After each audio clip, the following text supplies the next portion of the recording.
5.2, part 1. So just to let you know, there's the 5.1 also. It is on Google Classroom. So we're talking about polynomials, linear factors, and zeros. What are zeros?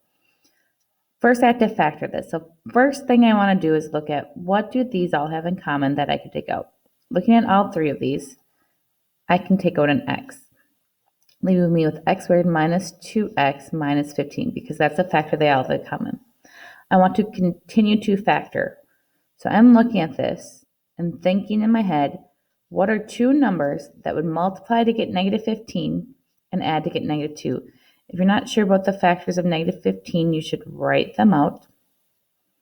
Since this middle number is negative, I'm going to put the negative with the larger number. So I have to look, okay, which one of these add together to get negative 2? Oh, these two add to get negative 2. That would be a positive 3 and a negative 5. That would be my final answer for what I'm factoring. You should pause the video and try to do this one by yourself. Unpause. What do they have in common? They have an x, same thing. They have x squared minus x minus 12. And then what multiplies to get negative 12 adds together to get negative 1. Again, you can write down your factors of 12. That will help you here. Typically, throughout this chapter, you'll probably see the same factors a lot, so you'll get used to knowing the factors of 12. So 1 and 12 do not add to get 1. 2 and 6, if I had a negative 6, nope, doesn't add to get negative 1. 3 and 4, negative 4. That adds to get a negative 1. So positive 3, negative 4. And that's completely factored. So once we factor, now we're getting into the zeros. So when we're finding the zeros of a function, what x is equal to. So essentially it's what x, if I were solving for x, what x is equal to. Now, when you have more than one x in an equation, there's going to be more than one zero. So my zero here is once it's completely factored, I can set each one of these little parentheses equal to 0.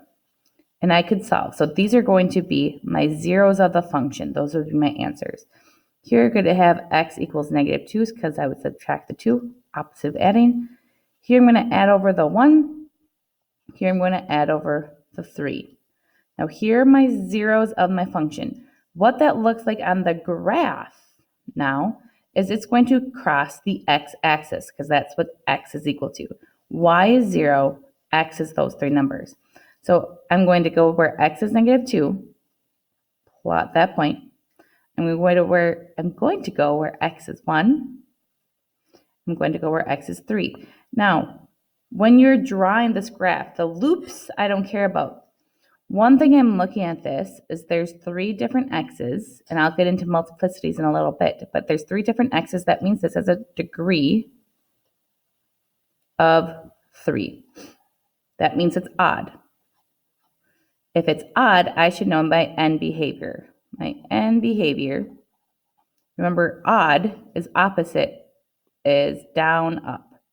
So when I sketch this graph, I'm going to start down. My end behavior is down, up because it's odd, because there's 3.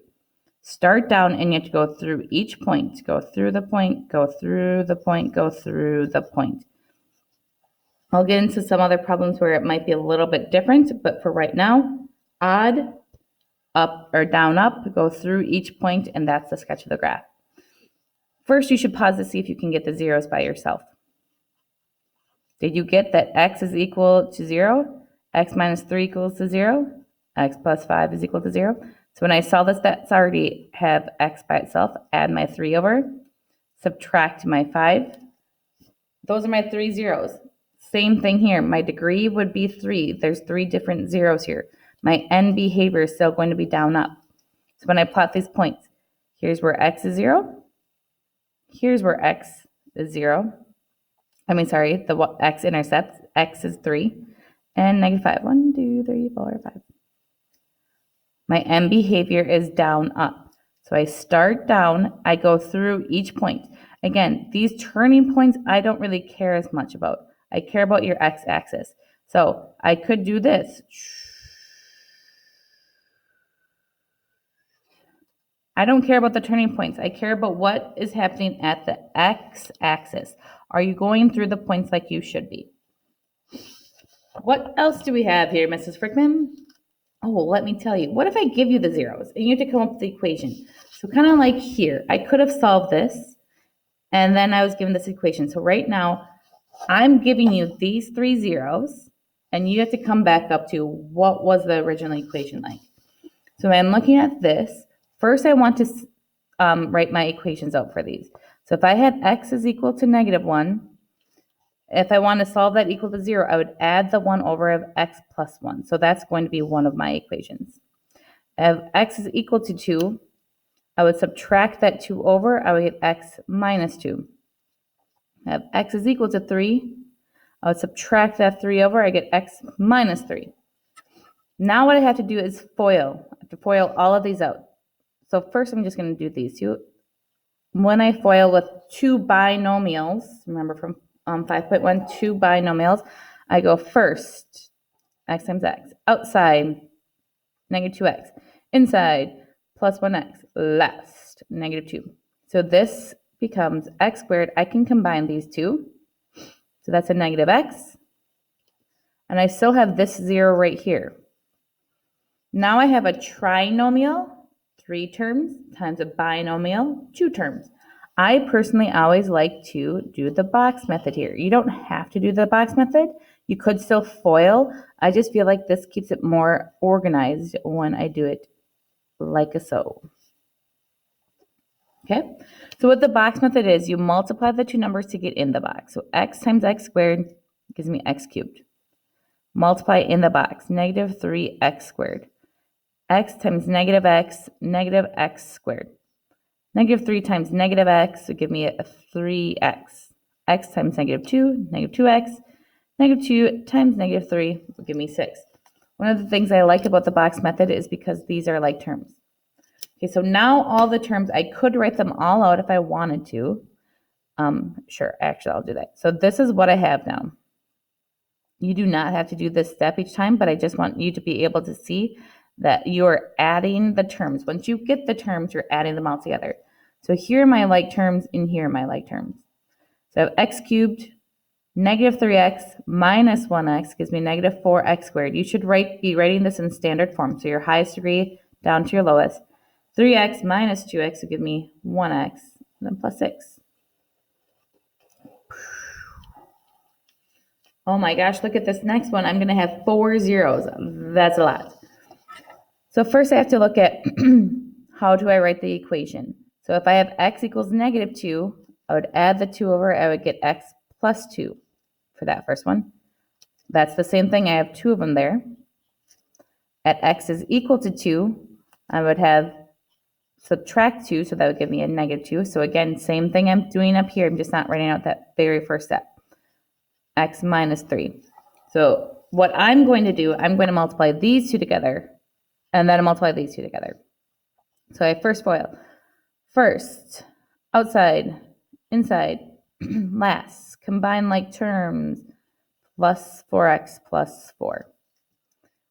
Here, I multiplied first, outside, inside, last, x squared minus 5x plus 6. I still have to multiply these together. So I have a trinomial times a trinomial. So again, I'm going to do my box method because I personally feel it just keeps it more organized. So I can make sure that each term in one trinomial gets multiplied by each term of the other trinomial. So x squared, positive 4x, positive 4. X squared subtraction is negative, so this would be -5x, positive 6. I multiplied to get in the boxes. So x squared times x squared is x to the 4th. X squared times -5x, x cubed. 6x squared.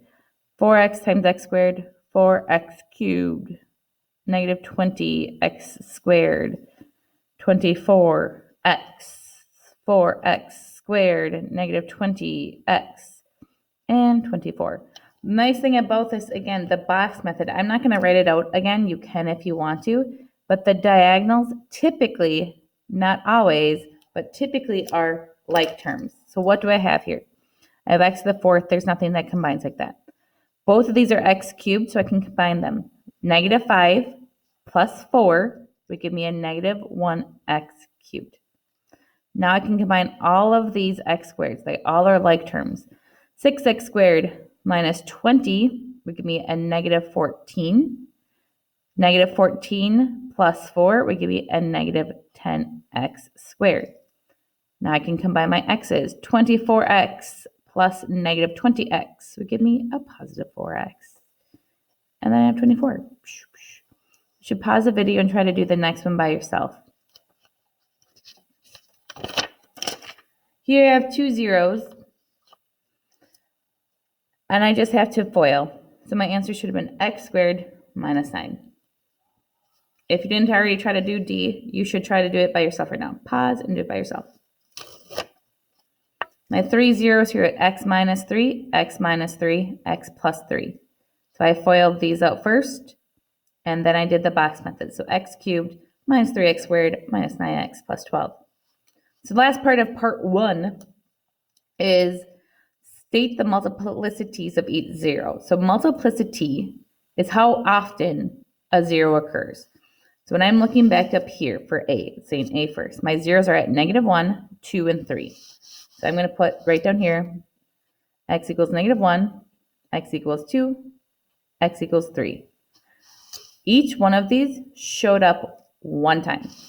So my multiplicity, I'm just going to put a M1, M1, M1. So multiplicity, these each happened one time. It's saying, it's saying how often do they occur? That's what multiplicity is saying. How often do they occur? So now I have negative 2, 2, and 3. So x equals negative 2. Oh my gosh, you guys. X equals 2 and x equals 3. Now if I look back up here, negative 2 happened 2 times. So this is going to give me a multiplicity of 2. This is going to give me a multiplicity of 1. That only showed up once. And 3 only showed up once. You should try to pause the video and try to do the other ones by yourself. For C, we had x equals 3 and x equals negative 3. Each of these only happened once. And for the last one, we had x equals 3, x equals negative 3. 3 happened 2 times. The thing that with multiplicity, you should always be able to add up your multiplicities and get your degree. So this would have a degree of 3. If I look back, my final answer was a degree of 3, which is good. So you can check it. Here, my degree should have been 2, 3, 4. So if I look back, I had a degree of 4 there. My degree here should be of 2. Check. My degree here should be 3. Checkmate. I'm not a chess player, but I like saying checkmate. And that's all for part 1. Have a wonderful day today and tomorrow, and just always.